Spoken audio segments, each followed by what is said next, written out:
Assalamualaikum warahmatullahi wabarakatuh. Saudaraku kaum muslimin dan muslimat, saudara sebangsa setanah air dimanapun Anda ada dan berada. Berjumpa kembali dengan saya Abu Fikri dalam kebaikan dan kebenaran untuk mempermudah langkah-langkah kita menuju jalan selamat, yaitu Allah dan Rasulnya. Saudaraku, saat ini adalah pukul 6 pagi, di mana kita sudah melakukan beberapa aktivitas dan tiba saatnya untuk kita melakukan aktivitas lain. Dalam hal ini adalah tausiah agama. Berkenan dengan permohonan saudara kita yang beliau minta kepada saya agar menjelaskan pahamnya. Kalau kemarin surat Al-Haqqah, nah sekarang surat Al-Qiyamah. Kemudian beliau juga minta jelaskan hubungan. Ya, hubungannya itu seperti itulah. Kiamat itulah kehancuran alam semesta. Adalah efek daripada perbuatan manusia juga. Manusia yang mana? Manusia yang rusak. Rusak apa? Rusak hatinya. Karena mereka mendustakan ayat atau menolak al-haqqu dalam pengaturan tatanan kehidupan mereka di dalam dunia ini. Mungkin itu singkat daripada hubungannya itu. Sekarang kita masuk kepada surat Al-Qiyamah, surat nomor 75. Kita mulai pada ayat 1. Di situ ada kalimat yang berbunyi la uqsimu biyaumil qiyamah. Aku bersumpah demi hari kiamat. Ini ungkapan Allah dan Rasul ya, yang dibawa oleh Jibril, dikatakan kepada Nabi Muhammad bin Abdullah. Itu. Kemudian wal uqsimu binafsil lawamah. Aku bersumpah demi jiwa yang sangat menyesali dirinya sendiri. Jadi pada diri kita ini ada yang beriman kepada Allah, ada yang kafir kepada Allah. Kalau yang beriman itu tidak akan mungkin dia menyesal karena dia berusaha untuk baik dan benar ya. Tetapi ada yang menjadikan dia tidak baik dan tidak benar. Akhirnya dia merasakan, akhirnya dia tahu bahwa perbuatannya selama ini salah. Makanya dia mengatakan Rabbana absarna wa sami'na farji'na na'mal sholihan inna muqinun. Tuhanku, aku telah melihat, telah mendengar, aku telah tertipu, kembalikan aku kepada dunia sebentar saja agar aku berbuat baik. Nah, dunia sini bukan dunia besar. Kalau dunia besar dia sudah di dunia itu, tapi tubuh dan jasad.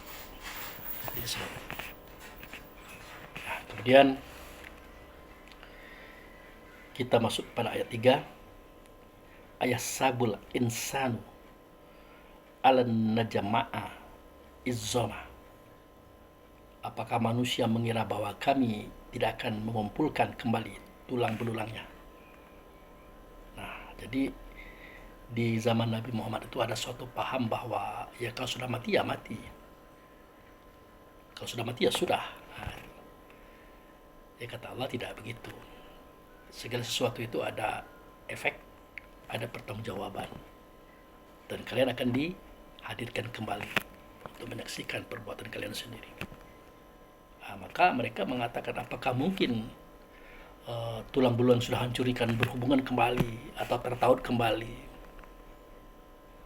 Bahkan pada saat itu ada di antara mereka kaum kafir Quraisy itu menggali kuburan yang sudah tinggal tulang belulang di dalamnya, itu ya dibawa masuk dalam karung, dilemparkan kepada Nabi Muhammad. Nah, ini tulang-tulang. Bagaimana mungkin Tuhan bisa membangkitkan kembali tulang-tulang ini? Ya kata Allah, dia lupa kalau tadi itu tulang tidak ada, bahkan keberadaan sama sekali itu tidak nyata. Akhirnya nyata. Bagi Allah itu kecil, apalagi sudah ada tulang, gampang lah itu. Nah, ini hanya sekedar pelajaran bagi kita bahwa pola pikir itu kadang-kadang menjadikan seseorang terang di hadapan kita. Artinya apa? Efek daripada kurang pengetahuan. Akhirnya dia ngomong begitu. Itu, saudaraku. Kemudian pada ayat 4, bala qadirina ala anusawiya banana. Dijawab lagi, tentu, bahkan kami mampu menyusun kembali jari jemarinya yang sudah bersela-sela dalam bentuk sempurna. Jari pun bisa dipertemukan kembali oleh Allah. Gampang itu. Nah, itu. Nah, ini adalah sinyalemen daripada teknologi kita sekarang ya. Jadi sebelum sidik jari itu. Jadi setiap kita itu kan punya rekaman sidik jari di kantor polisi. Itu disimpan itu. Untuk apa? Untuk mendeteksi, untuk melacak siapa pelaku kejahatan. Karena setiap benda yang digunakan oleh seseorang ketika dia menggenggam, maka rekaman itu ada di dalam genggaman itu. Artinya gambar sidik jari ini ada pada benda itu. Nah, tinggal ngecek sidik jarinya itu. Oh, ini Abu Fikri. Nah, udah tinggal nangkap aja lagi. Kira begitu. Ini sebuah contoh. Gambar sidik jari saja bisa menjadikan seorang penjahat ataupun seorang pelaku keburukan ditangkap oleh polisi dengan petunjuk sidik jari. Kemudian ayat berikutnya yaitu ayat 5, bal yuridul insanu liyafjura amamahu, akan tetapi manusia hendak berbuat maksiat terus-menerus. Kenapa? Karena bermaksiat ini kan seakan-akan modalnya itu murah, gampang. Ingin barang orang, ya tinggal ngambil, kan tidak bayar. Nah, ingin melakukan hubungan seksual, tinggal berzina, kan tidak ada pertanggungjawaban. Ingin mendapat kedudukan, agar kita di posisi itu, tinggal sogok, selesai. Dan banyak persoalan-persoalan yang bersifat sensitif itu bisa selesai dengan cara bermaksiat, dengan cara melakukan pelanggaran hukum. Bahkan kita yang salah, terbukti ada kesalahannya, ada data faktanya, di pengadilan bisa menang, bahkan bisa mengalahkan orang yang benar itu. Itulah makanya kenapa manusia itu condong kepada kemaksiatan, keburukan, karena keburukan itu mempermudah kehendak hawa nafsu mereka itu. Terus yas'alu ayyana yaumul qiyamah. Nah, manusia itu bertanya, kapankah hari kiamat itu datangnya? Nah, yang dia maksud ini adalah kehancuran alam semesta. Itu. Kalau kiamah dalam arti pemahaman agama, ya penyembahan, itu sholat itu. Jadi kiamah itu katanya berdiri, mendirikan diri sebenar diri di tempat dia berdiri di depan Tuhan, itu sholat. Itu yang kiamah juga. Tetapi yang dia maksud adalah kehancuran alam semesta. Maka dijelaskan oleh Jibril kepada Nabi Muhammad, faiza bariqo basyara, apabila mata terbelalak, kaget. Kemudian wa khasyafal qamar, bulan pun telah hilang cahayanya. Kalau bulan kan tidak punya cahaya. Kalau hilang cahaya bulan berarti cahaya matahari maksudnya itu. Matahari itu tidak menyalakan cahaya lagi. Matahari sudah mati. Akhirnya matahari ya kehilangan keseimbangan. Yang selama ini matahari adalah titik sentral atau surya kita. Semua planet itu mengelilingi matahari. Seperti bumi, Mars, Jupiter, Uranus, Neptunus, apalagi itu. Semuanya ya mengelilingi dan beredar pada matahari. Karena matahari punya keseimbangan dalam bentuk gaya gravitasi. Kalau sudah padam, ya sudah off. Berarti tidak ada lagi harapan tata surya itu bisa baik dan benar dalam jalurnya itu. Itu maksudnya. Kemudian pada ayat 9, wa jumi'a samsu wal qamaro, serta matahari dan bulan dikumpulkan. Ya, artinya bertabrakan.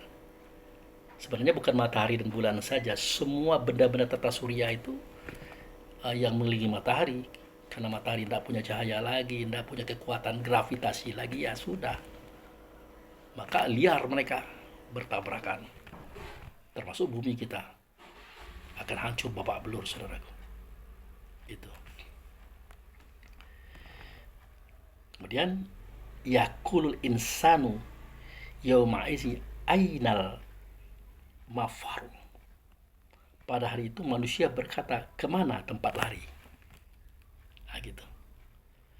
Nah, di dalam paham ini, saudaraku, banyak kita salah paham, ya, salah mengertikan gitu. Kita kira, wah kan kita mati duluan Pak Abu, nggak bakal ketemu dengan hari kiamat. Itu kan kata kita.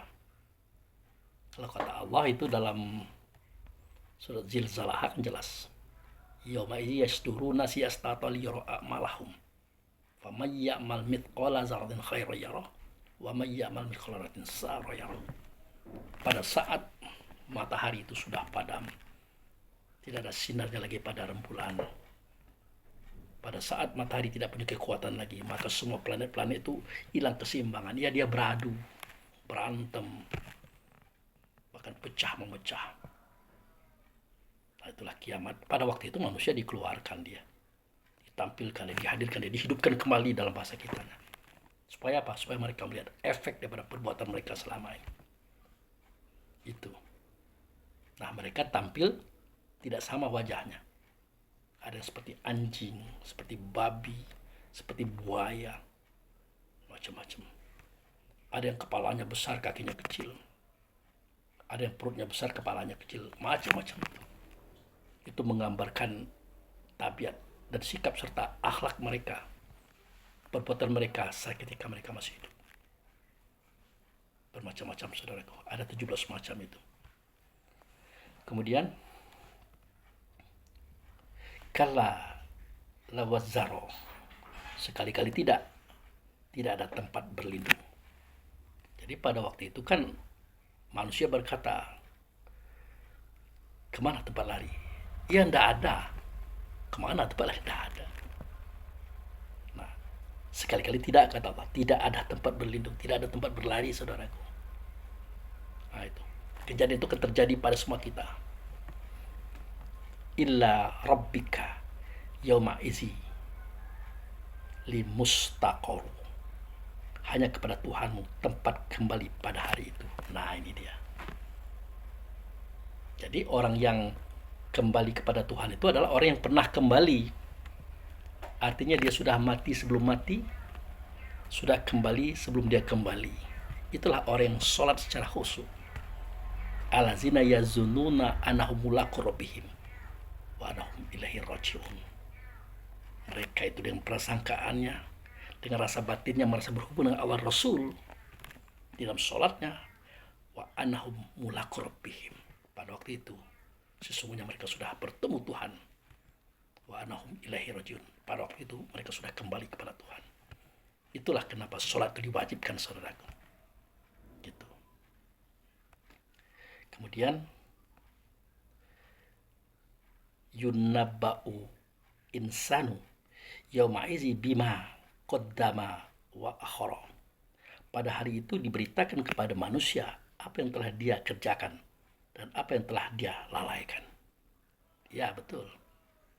Semua itu akan tergambar dari pribadi dan laku serta bentuk dan rupa kita. Kalau kita seperti babi, ya itu artinya kita meninggalkan sholat itu. Tidak pernah mengadakan hubungan rasa batin kepada Tuhan. Kalau kita seperti anjing, berarti kita itu penzina, penjilat, pengkhianat, dan banyak lagi, saudaraku. Kalau kepala kita besar, kaki kecil, berarti kita itu adalah orang yang pintar, cerdas, tapi menggunakan kepintaran itu untuk kemaksiatan.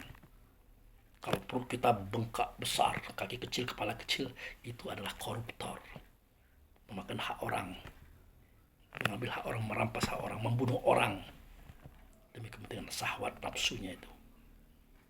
Nah, itu saudaraku. Kemudian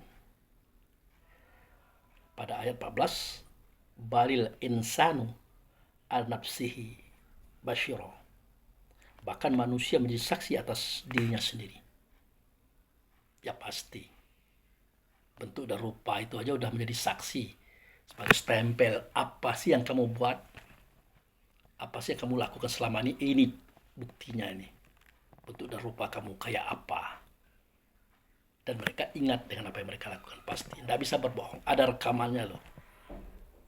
Kalau di dunia sekarang kan yang paling canggih CCTV, yang paling canggih, padahal itu belum canggih loh, gitu. Kemudian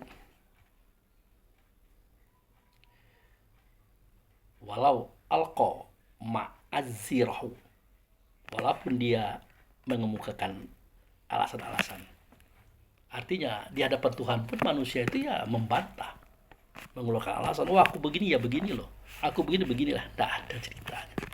Terserah kamu mau bilang apa, kata Allah. Yang kamu lakukan hari ini, yang terjadi hari ini adalah akibat perlakuanmu, bukan perlakuanku. Karena Allah itu tidak pernah memarahi, tidak pernah menyiksa, apalagi membunuh. Tapi memarahi, menyiksa dan membunuh diri kita itu adalah diri kita sendiri. Karena didorongi oleh hawa nafsu. Allah itu pengasih, Allah itu penyayang. Dia itu sangat mencintai hamba-hambanya. Gitu saudaraku. Makanya diturunkan Rasul, Nabi, para wali, pelajaran, ajaran, dibina macam-macam karena dia sayang kepada kita. Tapi kita tidak peduli dengan rasa kasih sayang itu. Kita merasa akan hidup selama-lamanya, akan gagah selama-lamanya, akan kaya selama-lamanya, akan berkuasa selama-lamanya. Akhirnya kita keok juga, mati juga. Tuh. Kalau kita tahu bakal mati, kenapa kita bermaksiat? Kenapa kita sombong angkuh, membenci orang iri dengki? Kenapa? Kalau masih kemati juga berhentilah. Jadilah orang baik sebagaimana aslinya sejati kita. Kemudian ini kisah lain lagi, di mana Jibril ngomong pada Nabi Muhammad. Apa kata beliau? La tuharik bihi lisanaka litajala bihi. Nah, ini tidak lepas daripada dialog Jibril kepada Nabi Muhammad.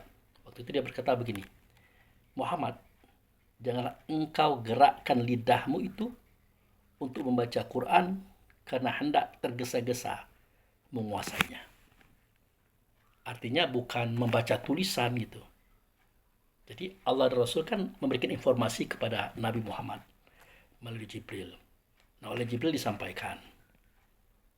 Nah, oleh Muhammad itu pengen cepat disampaikan juga kepada kaum dan umat. Oleh karena itu kata Jibril, jangan terlalu cepat-cepat. Tata dulu baik-baik, ya, rancang dulu baik-baik, baru sampaikan dalam bahasa yang paling sederhana. Jadi kitab Quran itu saudaraku, sejatinya ya tidak begitu, tidak berhuruf, tidak berkata, tidak berkalimat, tidak berbahasa.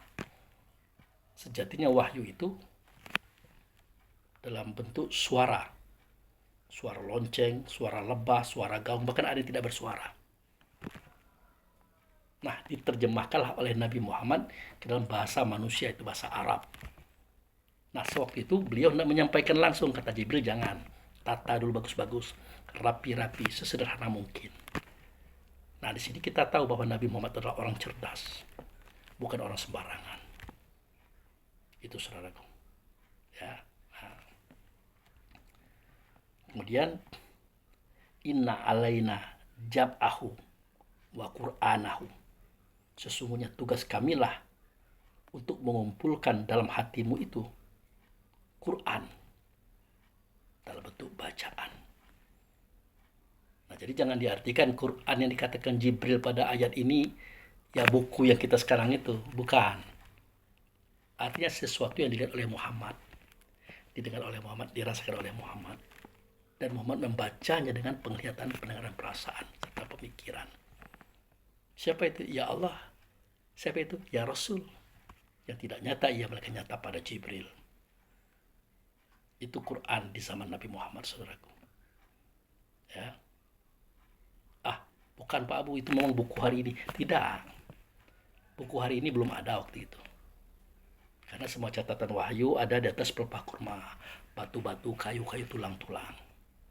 Belum ada juz, belum ada nama surat, belum ada ayat. Nah, di era Abu Bakar baru dikumpulkan, dikasih juz, ya, nama surat, ayat. Di era Utsman bin Affan baru dibukukan, baru terbentuk Quran seperti sekarang ini. Itu pun sudah melalui beberapa revisi maksud saya. Beberapa hal yang perlu dikukuhkan, beberapa hal yang perlu dirapikan, ditata. Karena Quran itu sebenarnya adalah catatan kata suci Nabi Muhammad yang didapat pada Allah Rasul via Jibril. Tapi kan ditulis oleh manusia, dikumpulkan oleh manusia. Ada kalanya dia hilang, ada kalanya dia terhapus, maka ditambahkan lagi dan sebagainya. Nah, di momen inilah antek-antek iblis memasukkan kata-kata yang bukan kata Allah dimasukkan kata Allah, yang bukan firman Allah dimasukkan firman Allah, termasuklah memfitnah ayahanda Adam itu. Jadi ayat yang menceritakan beliau makan buah khuldi, diusir macam-macam itu bagian daripada antagonis yang diciptakan. Seakan-akan Adam ini bersalah. Adam ini ingkar kepada Tuhannya. Tanpa kita sadari lagi siapa Adam. Itu saudara. Tanpa kita pahami lagi mengapa malaikat mau sujud kepada Adam. Tanpa kita ingat lagi Allah sendiri mengatakan ini ja'alu fil ardi khalifah. Khalifah itu artinya pengganti gue.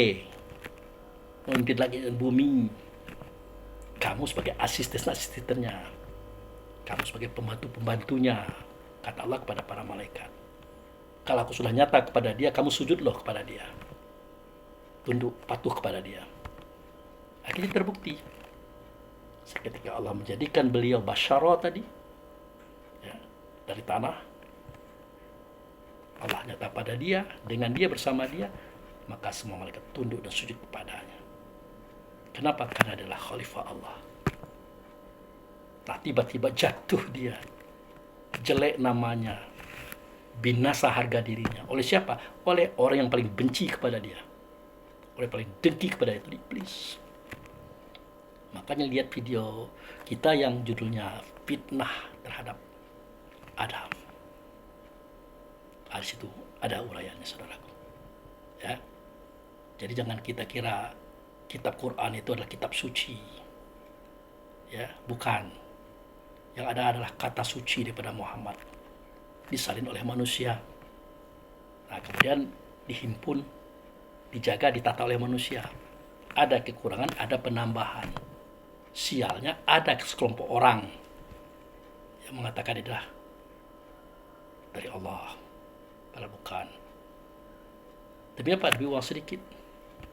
Dan saya tidak akan uraikan lagi ini. Pokoknya itu sudah pernah kita buat videonya. Silakan dicari. Oke. Kemudian faiza qara'nahu wattabi'u qur'anahu. Maka apabila kami telah selesai membacakannya, ikutilah bacaannya itu. Artinya setelah kami menguraikan, kata Allah Rasul via Jibril, menjelaskan, ikuti, artinya pahami dulu, pelajari dulu, dalami dulu. Nah, setelah mantap, go. Itu prosesnya, saudaraku. Ya.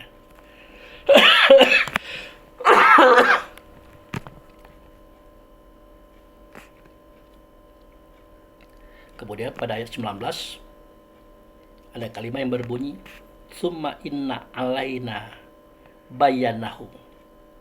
Kemudian sesungguhnya tugas kami untuk menjelaskannya. Jadi menjelaskan informasi wahyu tadi itu tugas Allah Rasul via Jibril kepada Nabi Muhammad. Jadi Nabi Muhammad adalah murid, ya, mad'u, yang diajarkan oleh Allah Rasul via Jibril. Jibril ini yang menjelaskan kepada Nabi Muhammad. Oleh Nabi Muhammad itu dipikirkan, ya, direnungkan, ditata, dirapikan, diturunkan dalam bentuk kata-kata manusia dalam bahasa Arab. Singkat, padat, jelas. tanpa aling-aling. Kemudian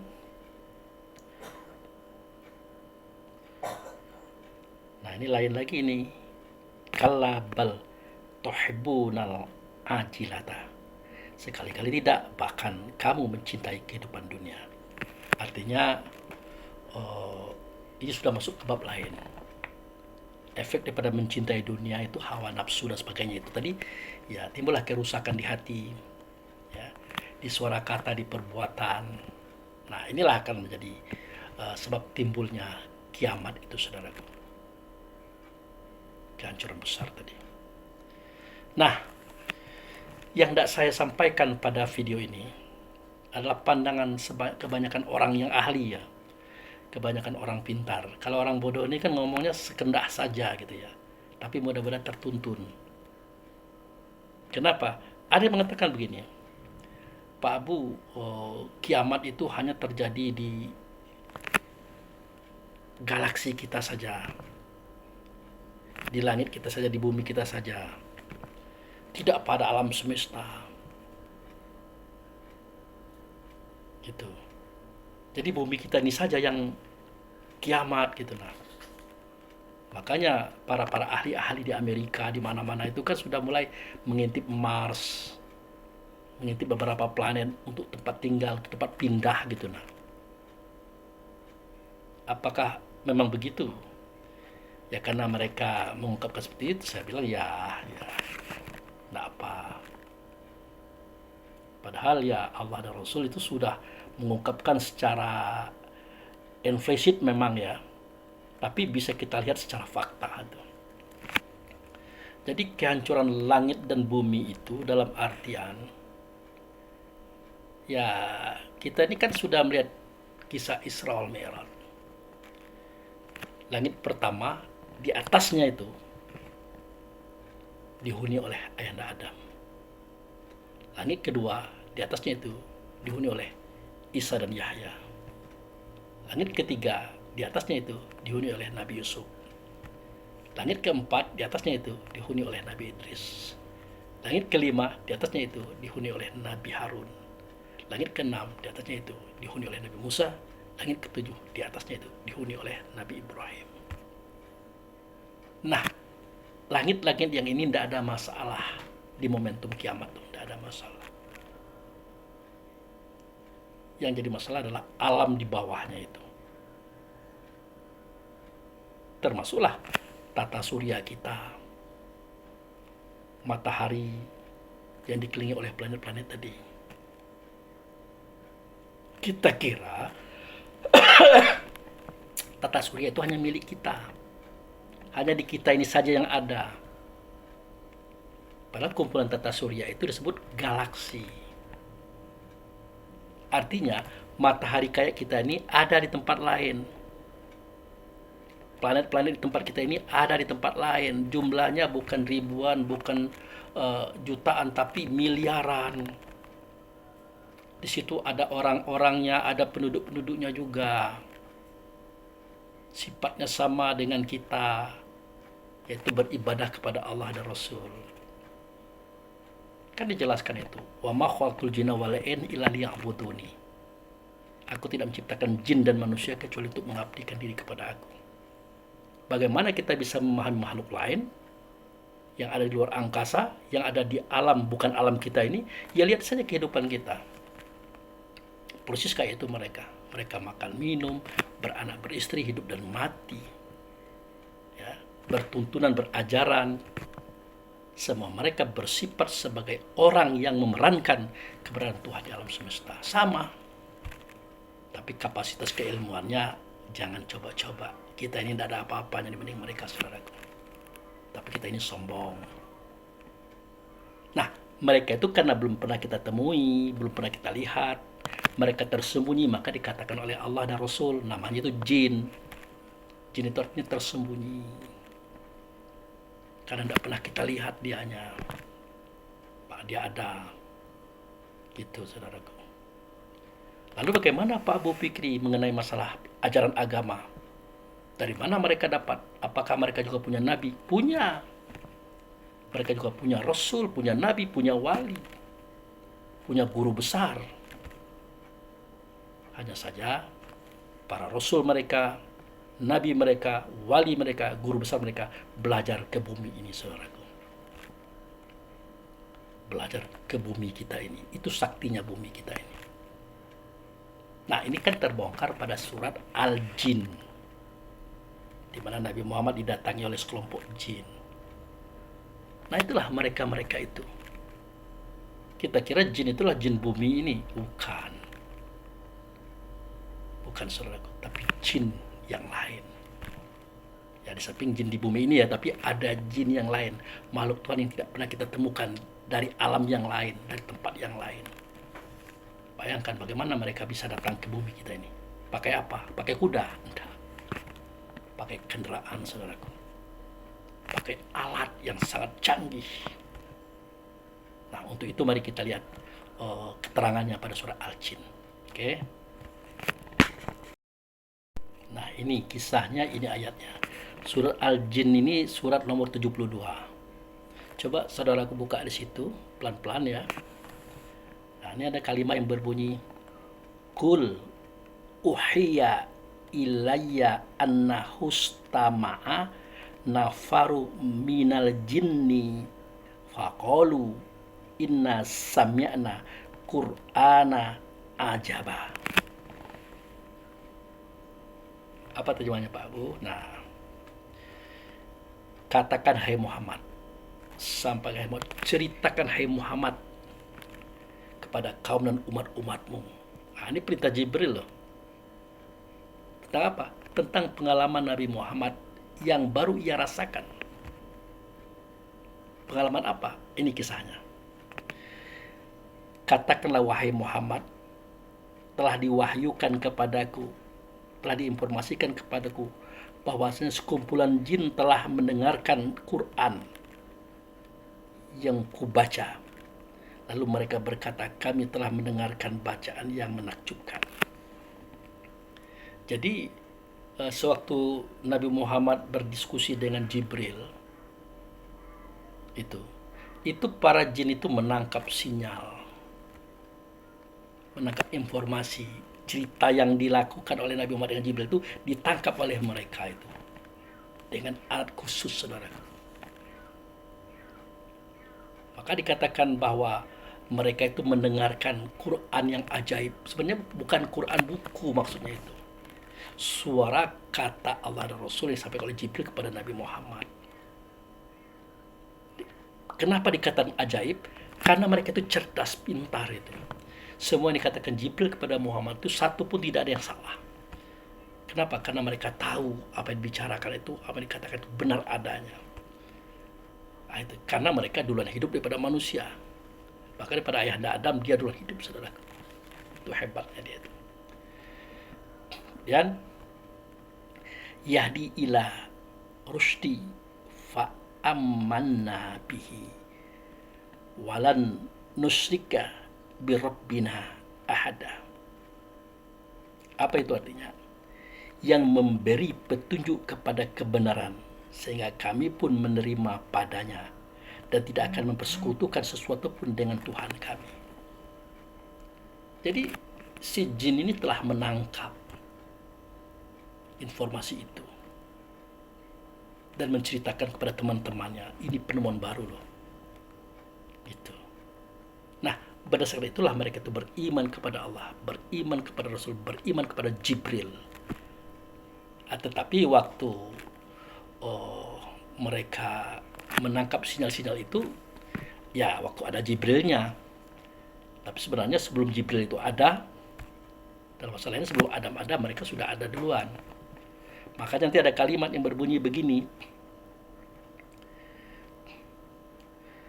wa annahu ta'ala jadu rabbina ma tahazza sahibata wala walada. Nah, kalimat ini kan jelas ini. Sesungguhnya maha tinggi keagungan Tuhan kami, dia tidak beristri dan tidak pula punya anak. Artinya Tuhan besar mereka waktu itu masih Allah, masih Rasul, masih dalam suara batin sebagaimana suaranya ditangkap oleh malaikat. Saya akan ceritakan dulu. seketika Adam belum ada. Jadi bagaimana malaikat dan jin ini menangkap suara Allah? Apakah ada suaranya? Apakah ada katanya? Tidak ada. Tapi batin mereka bersih, jiwa mereka bersih, maka mereka bisa menangkap sinyal daripada suara kata Allah itu. Waktu itu belum ada Adamnya. Makanya mereka mengatakan bahwa Tuhan kami saat itu bukan laki-laki, bukan pula perempuan, tidak punya anak, tidak punya istri. Artinya dia bercerita tentang bagaimana posisinya sewaktu di surga dulu bersama para malaikat. Artinya Adam belum ada, Jibril pun belum ada. Walaupun malaikat sudah ada, tapi Jibril belum ada waktu itu. Karena Jibril itulah penamaan bagi Adam, yaitu laki-laki perkasa Tuhan. Itu saudara. Nah, kemudian wa annahu kana yaqulu safihuna 'alallahi syatato. Sesungguhnya orang yang bodoh di antara kami selalu mengucapkan perkataan yang melampaui batas terhadap Allah. Dia mengakui bangsa jin ini orang yang bodoh di antara kami. Maksudnya itu Azal bin Janu itu. Dia paling cerdas, paling pintar, paling jenius, paling taat kepada Allah. Tapi kok bisa begitu ya? Kok sampai dia minta Allah dan Rasul itu nyata pada dirinya, bukan kepada sesuatu yang baru, yaitu Adam. Bahkan dia pun merajuk di situ. Kata Allah tidak begitu. Di satu sisi engkau sudah berada, di dalammu itu adalah roh juga. Di sisi lain aku pengen yang eksklusif, yang baru, yang aku jadikan dengan tanganku sendiri, dalam bentuk rupaku sendiri. Aku ingin istimewakan dia ini. Tapi iblis tetap menentang, membantah. Akhirnya dah ngomong, kaum mereka sendiri ngomong ini. Sesungguhnya orang yang bodoh di antara kami selalu mengucapkan perkataan yang melampaui batas dari Allah. Itulah bahasanya. Karena engkau telah menzalimi, telah mengutuk macam-macam. Padahal Allah tidak pernah menzalimi, tidak pernah mengutuk dia, tidak pernah mengusir dia. Mereka sendiri yang terusir karena ulah mereka. Mereka sendiri yang mengutuk diri mereka karena ulah mereka. Semuanya ulah mereka. Kalau Allah itu pengasih penyayang, tidak mungkin. Nah, itu. Kemudian wa anna zonana allan takulal insa wal jinna 'alallahi kasiba. Sesungguhnya kami mengira bahwa manusia dan jin itu tidak akan mengatakan perkataan yang dusta terhadap Allah. Dalam logika kami, ya tidak mungkinlah mereka itu mengada-ngada akan membohongi Allah. Karena kan mereka tahu Allah itu maha tahu, maha bijaksana. Bahkan pengetahuan Allah itu meliputi segala sesuatu, termasuk meliputi diri mereka. Ya menurut kami ya rasanya tidak mungkin mereka itu akan berbohong di depan Allah. Tapi nyatanya berbohong. Itu saudara.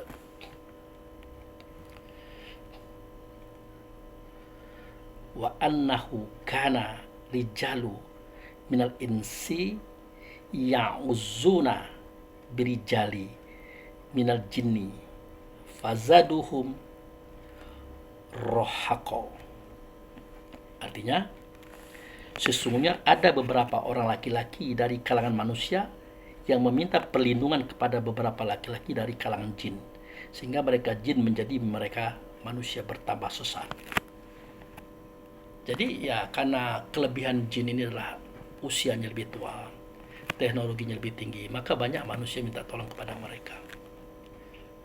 Ya tentu otomatis jin-jin yang membenci Adam ini ya memanfaatkan momentum itu. Maka banyak manusia disesatkan oleh bangsa jin yang memang membenci Adam tadi. Ya termasuklah melakukan tambahan, pengurangan yang ada pada kitab Quran, sehingga Adam terfitnah. Itu salah satu bentuknya itu. Masih banyak lagi yang lain sebenarnya. Tuh. Kemudian wa annahum zonu kama zonantum alayyaba'atsallahu ahadu. Sesungguhnya mereka para jin mengira sebagaimana kamu orang musyrik Mekah mengira bahwa Allah tidak akan membangkitkan kembali siapapun pada hari kiamat. Nah itu dia. yang diceritakan pada hari kiamat tadi, sampai mereka mengatakan apakah tulang ini akan bisa dihidupkan kembali, macam-macam. Itu manusia. Ternyata jin berpikir ada juga yang seperti itu. Itu saudaraku. Kemudian lagi, wa anna lamasna samaa fawajadnaha muli'ada harasa syadida wa syuhuba. Jin berkata lagi, sesungguhnya kami dulu telah mencoba mengetahui rahasia langit, maka kami mendapatinya penuh dengan penjagaan yang kuat dan panah api. Nah, ini kan menjelaskan kepada kita bahwa jangkauan bangsa jin itu tidak seperti yang kita pikirkan. Mereka itu sudah sampai ke tingkat di mana mereka dapat mendeteksi suara Allah, suara Rasul. Ya. Yang di situ ada langit-langitnya, ada penjaga-penjaganya. Mereka sudah sampai ke situ. Yang mereka dapati penjaga-penjaga, bahkan ada panah api. Ya. Ada senjata yang mengejar mereka itu.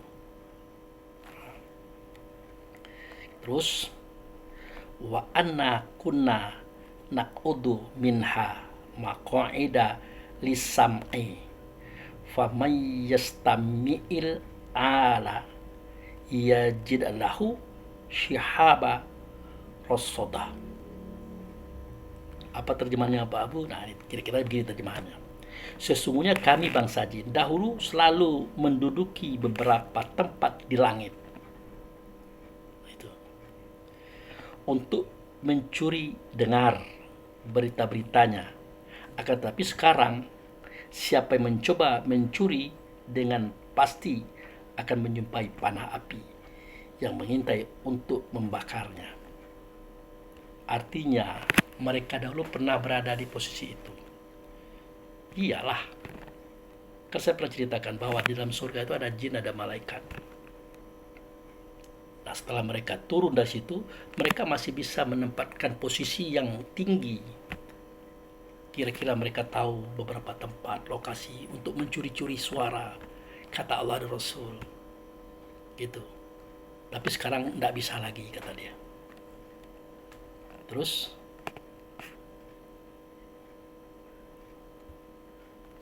wa anna la nadari asyaru urida bimau fil ardi am arada bihim rabbuhum rasyada.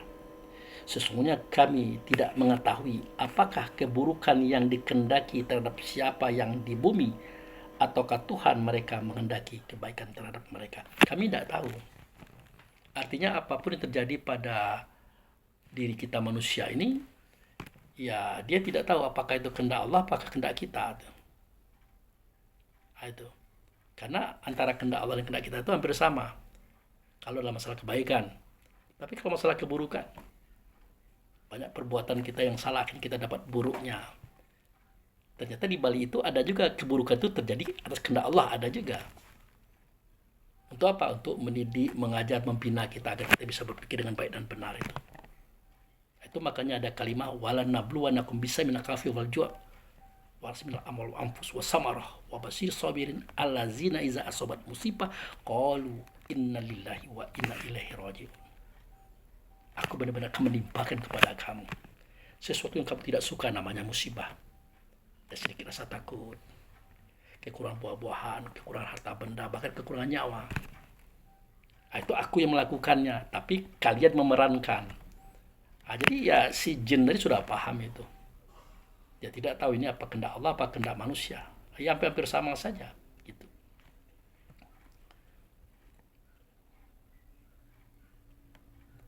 Kemudian ditutup oleh bangsa jin tadi.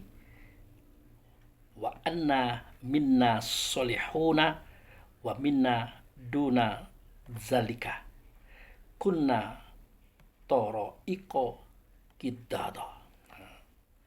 Sesungguhnya di antara kami ada yang soleh dan di antara kami ada pula yang tidak demikian halnya. Kami menempuh jalan yang berbeda-beda. Artinya kami menempuh torikot yang berbeda-beda. Itu yang saya katakan bahwa kalau ingin kita mengetahui kehidupan bangsa jin di alam lain dengan teknologi-teknologi canggihnya itu, ya tidak jauh-jauh. Kita lihat aja kehidupan kita. Kita punya golongan-golongan, kelompok-kelompok, torikoh-torikoh. Mereka juga punya. Ini kan ada nih. Apa bunyinya? Kunna tori iko. Gitu dah. Tori iko itu artinya jalur-jalur. Torikat gitu. Torikot. Nah itu. Jadi itu saudaraku. Jadi ya jangan diartikan bahwa di bumi ini hanya kita-kita saja. Kiamat nanti kita semua. Enggak. Tidak. Bahwa di bumi ini ada kita. Di tempat lain juga ada bumi. Ada mereka, ada mereka, ada mereka. Jumlah kelompoknya bukan 1, 2, 10, 100 juta, tapi mungkin ratusan juta, bahkan miliaran, saudaraku. Jadi yang diurus oleh Allah Rasul itu bukan hanya kita. Sepenuh langit, sepenuh bumi. Sebelum dan sesudahnya. Makanya kita katakan, Sami Allahu liman hamidah. Ada kan? Mendengarlah Allah atas siapa yang memujinya. Rabbana lakal hamdu. Mil'ul samawati, mil'ul ardi, mil'ul masjid, min syai'in ba'du. Kan jelas kalimat itu. Rabbana, Tuhanku, bagi engkau hamdu. Sepenuh-penuh langit, sepenuh bumi. Sebelum dan sesudahnya. Banyak artinya, saudara. Nah, semua mereka itu hidupnya sama dengan kita. Ada yang baik, ada yang buruk. Ada yang benar, ada yang salah. Namun kehancuran alam semesta itu adalah akibat perbuatan kita juga. Contoh sekarang Iran itu berantem dengan Amerika Israel. Itu ada senjata yang amat berbahaya namanya nuklir. Kalau nuklir itu dihantamkan oleh Iran kepada Israel atau Amerika, apa yang terjadi? Kemudian Cina, Korea Utara, Soviet juga siap. Selesai dunia ini, saudaraku. Lalu siapa yang menciptakan nuklir tadi? Kan manusia. Makanya kita temukan pada surah Ar-Rum kalimatnya begini. Oke, kita baca. Nah, ini ayatnya. Surah Ar-Rum itu surat nomor 30. Bunyinya begini. Zaharal fasadu fil barri wal bahri bima kasabat aydin nasi. Jadi sudah terjadi kerusakan di darat dan di laut, ya. Itu ulah kerja tangan manusia. Itu tadi yang saya katakan, kalau nuklir itu ditembakkan, selesailah dunia ini. Nah itu. Dan kerusakan-kerusakan kecil yang lainnya ya juga oleh karena ulah tangan manusia juga. Penebangan hutan, penambangan liar yang tidak tertata, terolah dengan logika-logika positif. Akhirnya terjadi banjir longsor, membunuh semua orang yang ada di sekitarnya itu. Belum lagi bencana yang dilahirkan oleh tulisan tangan manusia, menyesatkan pemikiran, perasaan, dan semuanya itu. Tangan ini, saudaraku. Jadi itu sajalah kira-kira, saudara, penjelasan tentang Yaumul Qiyamah atau surat Al-Qiyamah tadi. Kebenaran belum juga bisa semangat ini. Kita baru mau semangat tapi ngedrop lagi dia. Jadi doakan saya bisa sehat, bisa menjelaskan ini dengan baik dan benar. Tapi mudah-mudahan walaupun tadi cepat saya menyampaikan, intinya jelas. Para surat Al-Qiyamah itu adalah menceritakan tentang kehancuran alam semesta. Bukan hanya bumi kita saja, tapi bumi-bumi lain, planet-planet lain, dan makhluk-makhluk lain selain daripada makhluk kita, saudara. Semua itu adalah efek daripada tangan-tangan manusia. Di kita manusia, tapi di mereka tentu tangan-tangan jin. Itu, saudaraku. Dan semuanya sama. Mereka adalah hamba Allah, kita adalah hamba Allah. Makhluk Allah, kita adalah makhluk Allah. Cuman kapasitas keilmuannya, teknologinya jauh tinggi daripada kita. Cuma kita ini sombong, merasa besar. Makanya sering-sering nonton tentang film-film antariksa, film-film tentang alam semesta, NASA dan macam-macam itu. Di situ banyak terbuka rahasia-rahasia alam semesta, di mana makhluk itu ternyata bukan hanya kita, saudaraku, tapi juga ada makhluk di tempat lain. Seperti yang pernah saya katakan dahulu, sesungguhnya Allah itu menjadikan dabbah itu di bumi dan di langit, dan Allah pun bisa mempertemukan mereka, dan bisa dan sangat bisa. Kapan akan datang waktunya? Tunggu saja. Demikian, terima kasih. Wabillahi taufiq wal hidayah. Assalamualaikum warahmatullahi wabarakatuh.